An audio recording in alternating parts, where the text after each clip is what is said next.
Back to work. I was here 2 years ago and I told you guys the highest I ever was, the famous lightning bolt story.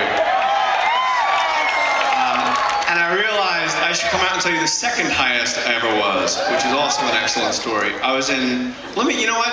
I made a really good living for a while playing the white guy in black movies. I really did. I had it made. Any movie with Anthony Anderson or Charlie Murphy, I was the guy that walked in and acted retarded, shit my pants, and left. And they're like, what's with the white boy? That was my job. We were in Montreal doing a movie called King's Ransom with Anthony Anderson and a white guy named me. And one night we got so fucking high, we didn't know if the Simpsons were in English or in French. It's a true story. And Charlie Murphy was there, and Kalita Smith from the Bernie Mac show, and Anthony Anderson. And at one point, Anthony Anderson looked at the TV and goes, "Is this nigga speaking French or English?" At that exact moment, Bart Simpson goes, and Charlie Murphy goes, "English." Took us all off the hook. The next morning, I decided to drive to my apartment in Manhattan. I was going to take some grass with me. I was going to fire up a heater, drive through upstate New York, Adirondack Mountains. It's going to be nice with that guy. Me and him fucking. Yeah.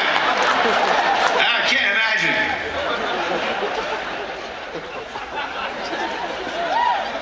I don't want to get stopped at immigration with marijuana and be arrested like an idiot, so I take half of a joint, I empty out my chapstick tube, I put the joint in my chapstick tube, I refill it with all of its wax, and I put the cap back on the chapstick, I put the chapstick in my toiletry bag, put the toiletry bag in my backpack, put the backpack in my suitcase, I take the fucking spare tire from the rent-a-car, put it on top of my suitcase. If you're gonna arrest me, that fucking drug dog is going to earn it, alright? It's like that big. It's like the size of an ant. When I go through immigration, they're going like this, and they're stopping everybody, like, what country you're from, what are you doing? And they get to me, and I'm driving through, and the guy just waves me through, and I get like right into the US, and I'm thinking, what the fuck was that about? Like, I have drugs. Talk to me at least. Let me sweat it out. Let me live the fantasy. Just Billy Hayes, just now I gotta pull over and find the joint because I forgot where I put it. And when I do find it, it takes me 45 minutes to light it because it's covered in wax. It's covered. 40 minutes I'm parked on the side of the road and wherever the fuck the town is called, 50 feet from Canada, New York. And I'm lighting it, it's melting, finally it lights, and I take all of it. 3 huge ass, like Ethan Hawke in Training Day, just, giant hits, right? And that shit felt good. I didn't realize the night before there were 2 separate bags of pot. There was pot, and there was angel dust pot. Yeah, seems to be a theme in my life. And I had just inhaled copious amounts of the angel dust pot, and I didn't realize, there's really no worse high than the surprise high. It really is the worst one you could have. There's nothing worse than smoking like one hitter, and then you're in the middle of the desert, and you look over, and John Candy with fucking devil horns is sitting next to you. How do they know which way we're going, But about a minute and a half after I inhale that stuff, I feel like I'm going to shit out of every hole in my body. Eyes, ears, nose, mouth, pores, everything. And I can feel my heart in my face, and it feels like somebody's sitting on my chest. I'm high as a giraffe's ass. I am fucked up. And I'm like, and I realize it's not just pot, and I don't know how high I'm gonna get. And at that moment, it starts to snow.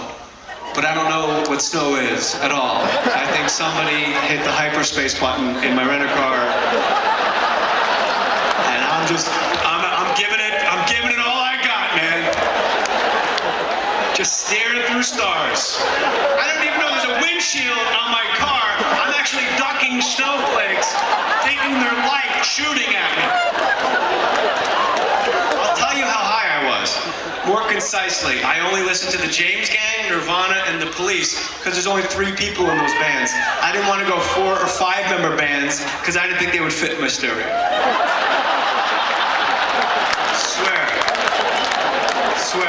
Swear to God. fit in there. Hey, that's too bad. We would have had a good time.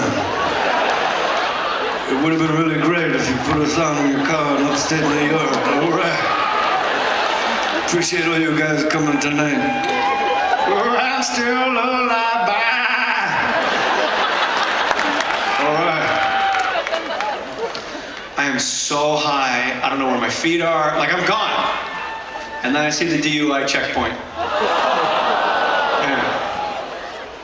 And I start freaking out, and I realize, well, I'm going to jail because I don't have a license for driving in hyperspace. And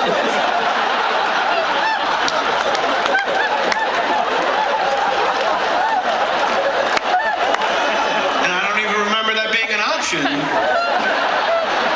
Like, I'm an organ donor. I could have put another sticker on my license that says hyperspace. Class C, I can drive a big rig. I'm your man. Hyperspace, nope. That's some Han Solo only shit. And my name ain't Han or Solo. I see the cops. It's like 4 lanes going to 3 lanes to 2 to 1 lane, and the flashing lights. And they're just standing there waiting, and I'm like, oh my God, this is fucking horrible. And I pull my stupid rent-a-car up, and I'm just driving up to the DUI checkpoint. I see the cop, and this is what I'm thinking. What if they ask me for my license? What do I give them? And then the 1% of me not tripping balls is going, give him your license. And then the 99% of me that's tripping balls goes, but then they'll know where I live. That's not fair. I don't know why I said that like the fat guy in the office. That's not fair. Could duplicate it apparently. I pull up, and right when I get to the cop, I'm so high, I don't trust my feet on the pedals, so I put the car in park, because I don't want my feet going, ha, and running people over. Like, that's how high I am. I don't trust my own feet. Motor skills, gross or fine, out the window, right around hyperspace. Funk 49 from the James Gang took care of that shit.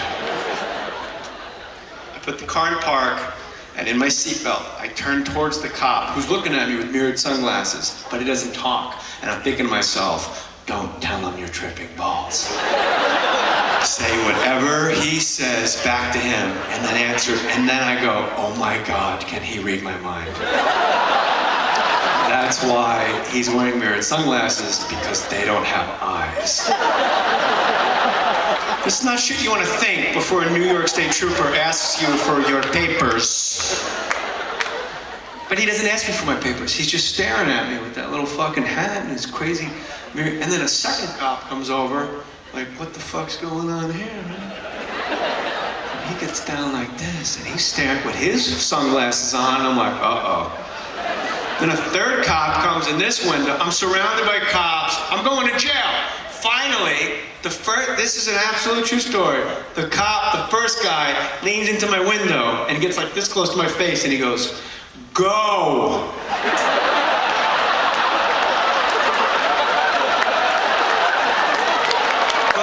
It wasn't a DUI checkpoint. It just went to 1 lane, and there was a cop standing there, and the rest of that shit I made up. Kevin and Bean are the best. I love you guys so much. Thank you for coming out. Thanks for listening to the podcast. I respect